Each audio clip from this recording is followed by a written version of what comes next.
천성을 향해 가는 성도들아, 앞길의 장애를 두려워 말라. 성령이 너 복음을 부끄러워하는 교이라는 그 글에서 이런 내용이 있습니다. 성경 어디서든지 기독교를 매력적인 대안을 제시한 글은 하나도 없다. 기독교가 매력적이다라고 제시한 글이 하나도 없다라는 것입니다. 다시 말씀드리면은 사람을 홀려서 그리스도께로 데려와야 한다는 말이 없다라는 것입니다. 수단과 방법을 가리지 않고 어떻게 해서든지 홀려서 교회로 데려오라고 하나님은 그렇게 말씀하진 않습니다. 그래서 선포하라겠죠. 그리고 채워라. 내 집을 채우라고 하셨죠. 다 명령입니다. 그러면 복음에 대해 무엇을 기억하고 전해야 되는지 그 질문이 이 글에서 두 가지로 질문을 하게 됩니다. 첫 번째 질문은 뭐냐면은 복음에 관한 어떤 것도 선택사항이 아니라는 것입니다. 복음에 대해서 당신은 어떻게 하겠습니까? 받아들이겠습니까? 안 받아들이겠습니까? 이렇게 질문할 사항이 아니라는 것입니다. 다시 말씀드리면은 선택사항이 아니라 절대적인 사항이라고 이 글에서는 그렇게 표현해 주었습니다. 다른 이로서는 사도행전 4장 12절에 보면은 다른 이로서는 구원을 받을 수 없다. 오로지 구원에 대한 이름을 주신 분은 오직 예수 그리스도 한 분밖에 없다. 절대성을 얘기하고 있습니다. 그래서 복음이라는 것은 믿어도 되고 안 믿어도 되고라는 그런 숙제가 아니라 우리 하나님이 원하시는 것은 어느 누구든지 복음을 받아들여야 된다는 절대적인 명령이라는 사실을 믿으시기를 주님으로 축복합니다. 두 번째는 어떤 내용이냐면은 복음은 마케팅적인 의미에서 매력적으로 교회를 복음으로 의도적으로 부흥을 시킨다거나 그리고 이 전략을 통해서 이 일반 사회의 회사처럼 그렇게 마케팅을 해가지고 매력적으로 교회를 만들으라고 말씀하지 않았다는 것입니다. 베드로전서 2장 8절에 뭐라고 기록되어 있냐면은 복음은 부딪히는 돌과 걸려 넘어지게 하는 바위로 표현을 했습니다. 그러니까 이것은 어떻게 보면은 장사를 한다 할지라도 판매할 수 있는 내용이 아니라는 것입니다. 왜? 복음은 고난 그 자체가 될 수 있기 때문에 그렇습니다. 사람을 기롭게 하여서 뒤집어 놓는 것이 복음입니다. 그리고 죄를 지적합니다. 내가 내 속에 있는 죄성을 감추려고 하는 것이 사람의 마음이라면은 복음은 계속 내 속에서 성령께서 지적해 주셔서 나를 뒤집어 놓는 것이 복음이라는 것입니다. 인간의 교만을 꺾는 것이 복음이라고 이곳에서는 말씀하고 있습니다. 그래서 이 복음은 판매할 수 있는 방법이 없다라고 말씀하고 있습니다. 다시 말씀드리면 교회 자신의 사명은 홍보 활동이 아니라는 것입니다. 판매가 결코 아니라는 것이죠. 설득하는 것이 결코 아니라 이 교회는 하나님의 말씀을 선포하는 하나님의 몸된 교회라고 말씀하고 있는 것입니다. 저와 여러분들은 당당하게 하나님의 말씀을 선포할 수 있는 지체들이 되시기를 주님의 이름으로 축복합니다. 사랑하는 성도 여러분, 그래서 사랑으로 하나님의 복음의 말씀을 전하되 세상과 타협해서는 아니 된다. 이렇게 저렇게 하면은 교회가 어떻게 부흥될 것이고 그리고 건물을 어떻게 지면은 어떻게 될 것이고 이것은 부차적인 문제예요. 우리가 생활 수단에 있어서 예배 생활을 통해서 무엇인가 편리하게 하기 위한 것이 이게 복음의 목적이 되어서는 안 된다는 것이죠. 교회를 크게 짓는다거나 그리고 무엇인가 프로그램을 더 아름답게 크게 세상 사람들에게 설득력 있게 만든다거나 이것이 성경적으로 봤을 때 옳은 것이 아니라고 성경은 말씀하고 있습니다. 그렇다면은 전도는 어떤 의미와 어떤 마음을 가지고 있는지를 지적하고 있는 것입니다. 저와 여러분들은 어떻게 하나님 말씀을 전하고 어떻게 복음의 삶을 살고 있는지 오늘 이 말씀을 통해서 우리에게 질문을 주고 있습니다. 사랑과 재치기는 숨길 수 없다라고 합니다. 내가 누군가를 사랑하면은요 숨길 수 없습니다. 고백이 들어갑니다. 내 속에서 나오는 재채기는 아무리 대통령이 내 앞에 있다 할지라도 그것은 반드시 재채기를 할 수밖에 없는 것입니다. 그렇기 때문에 숨길 수 없는 상황입니다. 하나님을 사랑하십니까? 그렇다면 하나님을 사랑하는 마음을 숨길 수가 없는 것입니다. 이게 전도입니다. 내가 너무나 사랑하기 때문에 그분이 나를 죽을 수밖에 없는 이 죄인을 의인으로 만들어 주셨고 내가 거룩한 존재로 하나님의 성화된 존재로 하나님 앞에 미래의 내 육신의 장막을 벗게 되면 그 자리에 있다라는 그 사실 한 가지만 놓고 본다 하더라도 너무나 감격적이고 너무나 사랑할 수밖에 없는 하나님이시기 때문에 세상에 나가서 표현하는 것이 전도라고 말씀하고 있는 것입니다. 무엇인가를 배워서 몇 장 몇 절에 뭐가 있고 물론 그것도 중요합니다. 우리가 하나님의 말씀을 선포할 때 말씀을 아는 것도 중요하지만 첫째 전제되는 조건은 뭐냐? 하나님을 당신이 사랑하고 있느냐 이 말이에요. 정말로 내가 고백할 수 있을 정도로 어디 나가서든지 간에 부끄러움을 갖지 않고 내가 하나님을 사랑할 수 있는 마음이 있다면은 이것은 전도하는데 부끄러움이 아니라 기쁨이 되는 요소라는 사실을 믿으시기를 주님으로 축복합니다. 하나님의 생명을 소유한 사람은 그 기쁨과 감격을 표현하게 되어 있다는 것입니다. 내가 한 여자를 사랑하고 한 여자가 한 남자를 사랑하면은 그 사람에게 표현하는 것은 사랑의 행위입니다. 그렇다면 하나님을 사랑하십니까? 그러면 세상에 나가서 하나님의 사랑을 표현하시기를 주님으로 축복합니다.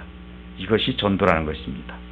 사랑하는 성도 여러분, 오늘 본문에서 영적 아들을 삼은 사도 바울 선생님이 디모데를 얼마나 사랑했는지 모릅니다.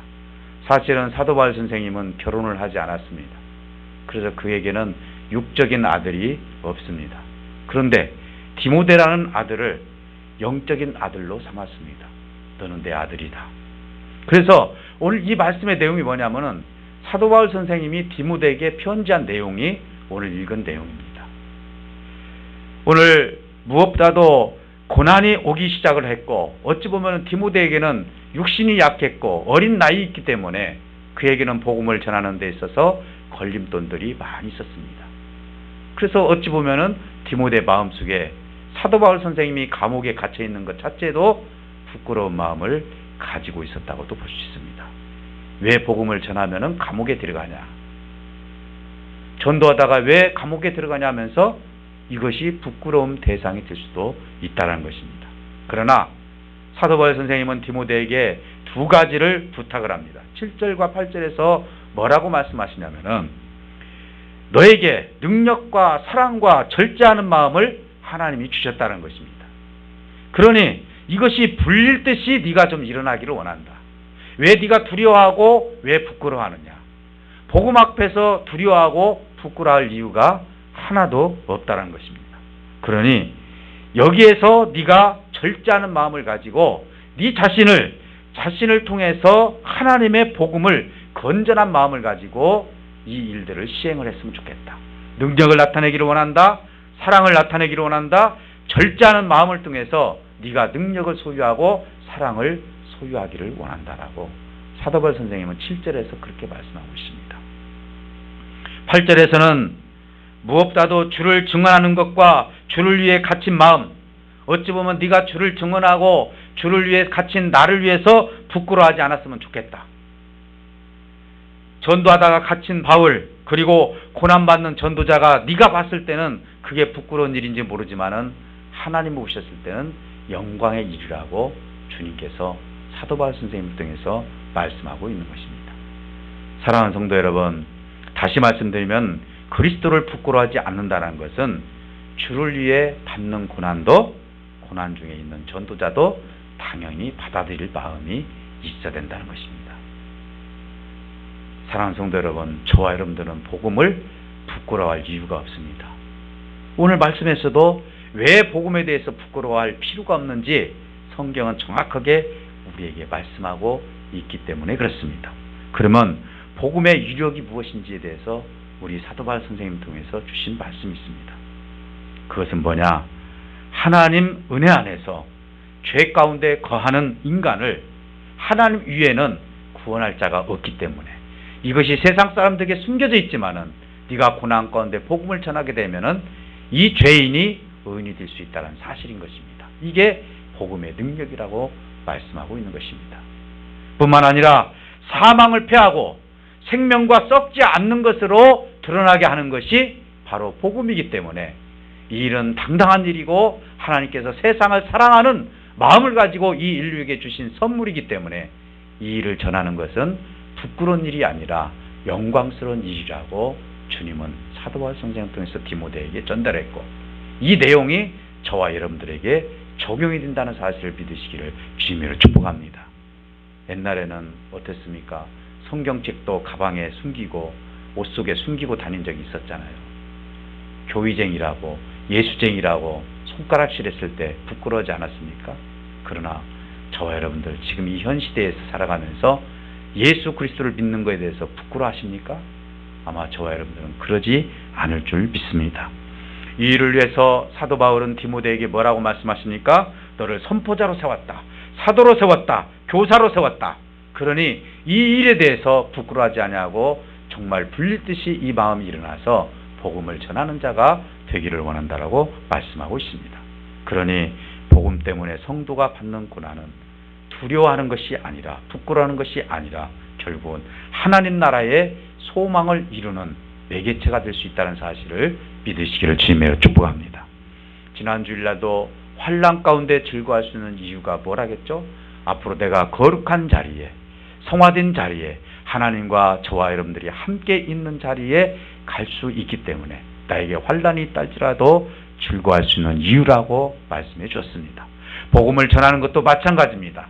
복음을 전하다가 어려움을 당하고 고난을 당하고 환난이 있달지라도 그 일 때문에 나는 더더욱 하나님의 소망을 이룰 수 있다는 사실인 것입니다. LAB 주석에서 이렇게 말합니다. 두 가지를 비교해서 우리에게 교훈을 주고 있습니다. 그리스도를 부끄러워하는 유형이 있습니다. 여러분, 내가 네 가지를 한번 소개해 보겠습니다. 그렇다면 과연 내가 그리스도를 부끄러워하는 사람인지, 아니면은 그리스도를 증거하고 부끄러워하지 않는 사람인지, 이 내용을 열거를 하면서 한번 생각을 해봅니다. 첫째는 그리스도를 부끄러워하는 유형을 이렇게 썼습니다. 내가 그리스도인이라는 사실을 아무도 모르기를 바란다. 친구도 아니면 내 주위의 상사도 내가 크리스찬이라는 사실을 모르기를 바란다. 이 마음을 가진 것은 그리스도를 부끄러운 마음이라고 하고 있습니다. 두 번째는 옳은 것을 위해 대변하지 않기로 했다. 이것이 옳은 줄 알면서도 내가 대변하지 않고 있다는 것입니다. 세 번째는 하나님과 나 사이의 관계를 누구에게든지 침묵하고 있다는 거예요. 하나님이 나에게 이렇게 사랑하시는 것을 표현해 주셨고 내가 하나님을 이렇게 사랑한다는 것을 표현을 해야 되는데 이 모든 것들을 하나님과 나 사이의 관계를 침묵하는 것도 부끄러워하는 일이라고 소개하고 있습니다. 네 번째는 문화의 비기독교적인 가치를 교회에 수용한다거나 내 신앙에 수용하는 사람들도 역시 그는 그리스도를 부끄러워하는 사람이다. 이렇게 표현하고 있습니다. 그럼 반대로 그리스도를 증거하는 삶과 부끄러워하지 않은 삶은 어떤 삶이냐? 첫째는 도덕적이고 정직하며 그리스도께 영광을 돌리는 삶을 사는 사람이다. 두 번째는 다른 이들에게 복음을 전할 기회를 계속 찾는 사람이다. 세 번째는 어려운 이들을 돕는 일이다. 네 번째는 정의를 위해서 싸우는 삶을 산다. 그리고 다섯 번째는 이웃을 사랑한다. 그리고 여섯 번째는 그리스도에 대해서 우리가 충성해야 함을 인정한다. 그리고 마지막으로 일곱 번째는 우리 자신의 욕망보다도 그분의 뜻을 이루기 위해서 우리의 삶의 자원을 아버지께 드리고 이용한다. 이런 사람들은 그리스도를 부끄러워하지 않는 삶이다. LAB 주석에서는 그렇게 표현하고 있습니다. 사랑하는 성도 여러분, 사도 바울 선생님은 오늘 디모데를 향해서 밤낮으로 너를 위해서 내가 기도를 했다라고 표현합니다. 오늘 본문에는 그 내용이 나와 있지 않지만은 바울은 밤낮 간구하는 가운데 쉬지 않고 디모데를 사랑했고 기도했고 그리고 디모데를 생각했다라고 표현하고 있습니다. 헤어질 때 디모데의 눈물을 기억하고 있다라고 표현했습니다. 내가 너의 눈물을 보고 디모데가 거짓이 없고 진실했다는 사실, 그 믿음을 내가 알았다라고 사도 바울 선생님은 그렇게 고백을 합니다. 그런데 두려움 때문에 디모데가 하나님이 주신 은사를 불릴 듯이 발휘하지 못하는 것을 안타까워해서 디모데 전후서를 편지를 통해서 사도 바울 선생님이 디모데에게 보내게 됩니다. 그 당부의 편지 내용 중에 3가지가 오늘 본문 말씀에 있는 내용입니다. 첫 번째, 저와 여러분들이 당하는 일입니다. 고난을 받으시기를 주님의 축복합니다. 이것은 장사를 해도 팔리지 않는 겁니다. 우리 교회에 오십시오. 행복합니다. 우리 교회에 오십시오. 당신의 문제가 풀릴 것입니다. 우리 교회에 오십시오. 당신의 병이 나을 것입니다. 우리 교회에 오십시오. 당신 자식이 이 세상에서 잘 될 것입니다. 지금 제가 말한 것이 다 무엇입니까? 육적으로 필요한 것들입니다. 그러나 하나님이 말씀하시는 것은 무엇입니까? 고난을 받으라는 것입니다. 복음은 고난을 받는 것이라고 말씀합니다. 사도 바울 선생님에게도 사도 바울 선생님이 디모데에게 이야기하는 것이 뭐냐면은 고난을 받으라는 것입니다. 하나님은 성도에게 두려워하는 마음을 주거나 부끄러워하는 마음을 주지 않습니다. 하나님은 능력과 사랑과 절제하는 마음을 주셔서 무엇보다도 주님 나라를 위해서 그렇게 쓰임받기를 원합니다. 복음을 전하면 고난도 찾아온다고 말씀하고 있습니다. 내가 지금 복음을 전하지 않으면 고난이 안 올 수도 있습니다. 그러나 저와 여러분들은 이 고난을 두려워하지 말으시기를 주님으로 축복합니다. 고난은 성도를 무너뜨리게 하는 것이 아닙니다. 절대로 하나님이 주시는 이 복음의 고난은 우리를 무너뜨리려고 고난을 주시는 것이 아니라 사실은 우리를 세우려고 고난을 주신다는 사실을 믿으시기를 주님으로 축복합니다.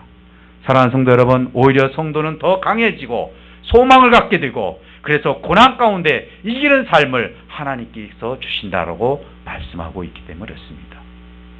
사랑하는 성도 여러분, 그래서 저와 여러분들은 고난을 두려워서는 안 되고 복음을 전하는 일에 대해서 절대로 우리가 두려워해서도 아니 될 줄 믿습니다. 두 번째는 복음 때문에 하나님이 고난 가운데 있는 성도를 지키신다는 사실입니다. 반드시 저와 여러분들은 고난이 있다 하면은 하나님께서 내버려 두시지 않습니다. 사실은 예수님께서 십자가의 고난을 당하실 때 아버지께서, 성부 아버지께서 내버려 두시지 않았습니다. 그 아버지의 마음은 찢어질 것 같았습니다. 성부의 마음이 편안했겠습니까? 성자 예수님이 육신을 입고 이 땅에 오셔서 예수님께서 십자가에 못 박혀 죽으시는 그 순간 사람들에게 뺨을 맞고 당신이 창조한 창조계에서 고난을 받고 어려움을 받고 이런 무시를 당하는 그 모습을 봤을 때 하늘에 계신 성부 하나님이 마음이 편했겠습니까? 우리 아버지께서 우리가 복음을 전할 때 고난이 있고 힘든 일이 있을 때 우리 아버지께서 성령께서 예수님께서 편안한 마음으로 우리를 바라보고 계시겠습니까? 내 아들이 지금 죽어가고 있는데 그 아버지가 돼서 그 아버지가 편안하게 방에 앉아 계실 수 있는 아버지가 어디가 있겠습니까? 그러니 복음 때문에 고난을 당할 때 우리 하나님께서는 함께 하신다는 사실을 믿으시기를 주님으로 축복합니다. 우리 예수님이 십자가에서 못 박혀 죽어주셨을 때 가장 아파하셨던 분은 성부 하나님이라는 사실을 믿으시기를 주님으로 축복합니다. 사랑하는 성도 여러분, 그래서 고난과 영광을 말씀하고 있는 거예요. 네가 고난 중에 있느냐? 앞으로 영광을 생각해라. 지금 받는 고난이 너에게 비참하고 힘들 것 같다 할지라도 장차 내가 보여줄 그 영광을 생각한다면 이 고난은 아무것도 아니라고 하나님은 우리에게 이루하고 계신다는 사실이에요. 오늘 여러분 혹시 가정생활을 통해서 직장생활을 통해서 삶을 통해서 신앙생활을 통해서 혹시 고난이 물릴 듯이 지금 닥쳐오고 있습니까? 그렇다면 하나님의 영광을 바라보시기를 주님을 축복합니다. 하나님은 반드시 우리를 영광 중에 당신의 아들로 성화된 관계로 거룩한 모습으로 우리를 끌어들일 날이 있다는 사실을 믿으시기를 주님으로 축복합니다. 마지막으로 세 번째는 아름다운 것을 지키라. 사도 바울이 디모데에게 그렇게 말씀합니다. 아름다운 것을 지키라. 그러면 아름다운 것이 뭡니까? 사실은 아름다운 것은 복음이라고 말씀하고 있습니다. 그러면 이 복음은 무엇을 지금 아름답다라고 얘기합니까? 그건 뭡니까? 죄인이 의인이 되는 것입니다. 사망이 썩지 않는 생명으로 되는 것입니다. 이것이 아름다운 것입니다. 정말로 얼마나 아름다운 것입니까? 땅에서 여러분 예쁜 꽃이 일어났을 때 그 땅이 거름이고 냄새나는 거름이었지만은 그곳에서 아름다운 꽃이 폈을 때 얼마나 아름답습니까? 지금 냄새나는 것 어찌 보면 세상 사람들 죄악 가운데 있고 네가 핍박 가운데 있다 할지라도 네가 하나님의 말씀을 전했을 때 그 말씀의 씨가 자랐을 때는 그것이 아름다운 것으로 승화된다라고 말씀하고 있는 것입니다. 그러니 복음은 아름다운 것이다. 그러니 끝까지 아름다운 것을 지켜라. 네가 죽는 날 그때까지 하나님의 복음을 위해서 죽는 날이 있다 할지라도 이 아름다움을 지키는 것은 복음적인 삶이라고 권면하고 있는 것입니다. 사랑하는 성도 여러분, 오늘 저와 여러분들은 어떤 고난을 지금 당하고 있습니까? 혹시 복음 때문에 어려운 일을 당하고 있습니까? 복음 때문에 핍박을 당하고 있습니까? 복음 때문에 참으로 하나님 말씀 안에서 이리 할지도 못하고 저할지도 못하고 하나님 앞에 간구하면서 눈물로 호소하고 있는 성도들이 있습니까? 그러나 여러분 용기 내시기를 주님으로 축복합니다. 하나님은 반드시 저와 여러분들을 아름다운 것들을 지킬 뿐만 아니라 고난 가운데 하나님께서 지켜주시고 그 고난이 내 앞에 있다 할지라도 이것이 영광의 자리로 이끌림을 받는다는 사실을 알게 된다면 세상에 살아가면서 두려운 존재로 살아가는 것이 아니라 하나님의 복음의 말씀을 통해서 담대하게 살아갈 수 있는 저와 여러분들이 될 줄 믿습니다. 우리 군산열린교회는 어떤 일이 있다 할지라도 오늘 이곳에 오늘 예배에 참석한 여러분들은 어떤 일이 있다 할지라도 세상에서 구하는 그런 것보다도 하나님이 주신 이 말씀을 통해서 고난을 받고 그리고 고난을 반드시 하나님께서 함께 해주신다는 사실과 아름다운 것을 지켜나갈 때 하나님 반드시 저와 여러분들을 하나님의 나라로 그리고 이 땅에서 하나님의 온전함으로 세워가는 귀한 은혜와 역사가 있을 줄 믿습니다.